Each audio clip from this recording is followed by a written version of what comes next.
बुद्ध के एक शिष्य हुए पूर्ण काश्यप। वे निश्चित ही रूप से पूर्ण हो गए थे, इसलिए उसे बुद्ध पूर्ण कहते हैं। फिर एक दिन बुद्ध ने उनसे कहा कि पूर्ण, अब तू सच में पूर्ण हो गया है। अब मेरे साथ चलने की कोई ज़रूरत नहीं, मेरे साथ रहने की कोई ज़रूरत नहीं। अब तू जा, अब तू गांव गांव नगर नगर घूम, मेरी खबर ले जा, मेरे पास तूने जो पाया है उसे लुटा। पूर्ण ने कहा, भगवान किस दिशा में जाऊं? आप इशारा कर दें। बुद्ध ने कहा, तू खुद ही चुन ले, अब तू समर्थ है सब कुछ चुनने में, अब मेरे इशारे की तुझे कोई ज़रूरत ना रही। तो पूर्ण ने कहा कि जाऊंगा। सूखा सूखा नाम का एक इलाका था बिहार में, वहाँ जाऊंगा।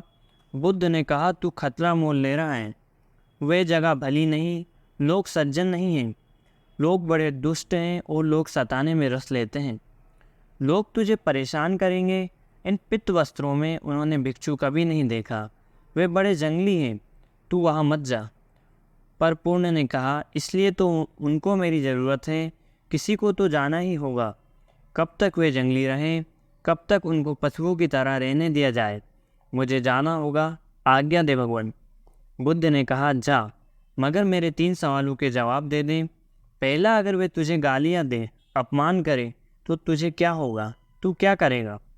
तो पूर्ण कहता है, ये भी आप मुझसे पूछते हैं, क्या होगा? आप भली भांति जानते हैं कि मैं प्रसन्न होऊंगा, क्योंकि मेरे मन में यह भाव उठेगा, कितने भले लोग हैं, सिर्फ गालियाँ देते हैं, मारते नहीं, मार भी सकते थे। बुद्ध ने कहा, ठीक, मगर मारने ही लगे तो तेरे मन में क्या होगा? पूर्ण ने कहा, आप पूछते हैं, आप भली भांति जानते हैं कि पूर्ण प्रसन्न होगा, कि धन्यवाद की मारते हैं, मार ही नहीं डालते, मार भी डाल सकते थे। बुद्ध ने कहा, आखिरी सवाल। पूर्ण, अगर मार ही डाले तो मरते वक्त तेरे मन में क्या होगा? तो पूर्ण ने कहा, आप और पूछते हैं, आपको भली भांति मालूम है कि जब मैं मर रहा होऊंगा तो मेरे मन में होगा, धन्यवाद, उस जीवन से छुटकारा दिला दिया जिसमें कोई भूल चूक हो सकती थी। बुद्ध ने कहा, अब तू जा, अब तुझे जहाँ जाना है तू जा, अब तुझे कोई नहीं गाली दे सकता, अब तुझे कोई नहीं मार सकता, अब तुझे कोई मार डाल नहीं सकता। ऐसा नहीं है कि वे तुझे गाली ना देंगे, गाली तो वो देंगे, लेकिन तुझे अब कोई गाली नहीं दे सकता। ऐसा नहीं कि वे तुझे नहीं मारेंगे, लेकिन तुझे अब कोई मार नहीं सकता। और कौन जाने, कोई तुझे मार भी डाले, लेकिन अब तू अमृत है, अब तेरी मृत्यु संभव नहीं है। सारा खेल मन का है, कैसे हम देखते हैं। बुद्ध यही कहते हैं, उसने मुझे डांटा, उसने मुझे मारा, उसने मुझे जीत लिया, मेरा लूट लिया। जो ऐसी कांटे मन में नहीं बनाए रखते, उनका वैर शांत हो जाता है।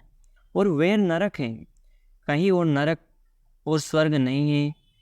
जहाँ तुम रहते हो वहीं नरक और वहीं स्वर्ग है। शत्रुता में जीना नरक है। तुम जितनी शत्रुता अपने चारों तरफ बनाते हो, उतना तुम्हारा नरक बड़ा हो जाता है। तुम जितनी मित्रता अपने चारों तरफ बनाते हो, उतना स्वर्ग खड़ा हो जाता है। स्वर्ग मित्रों के बीच जीने का नाम है, नरक शत्रुओं के बीच जीने का नाम है। वो सब तुम पर ही है। नगर कोई भौगोलिक जगह नहीं है, न स्वर्ग कोई भौगोलिक जगह है। नक्शों में मत पड़ना, मनोदशाएं हैं। बुद्ध कहते हैं कि कोई तुम्हें दुखी नहीं कर सकता, न कोई तुम्हें सुखी कर सकता है। अगर तुम दुखी होते हो तो अपने कारण, अगर तुम सुखी होते हो तो अपने कारण। तो अपने अंदर ये कारण खोजो कि तुम दुखी किस लिए हो रहे हो, और सुखी है तो किस लिए सुखी हो।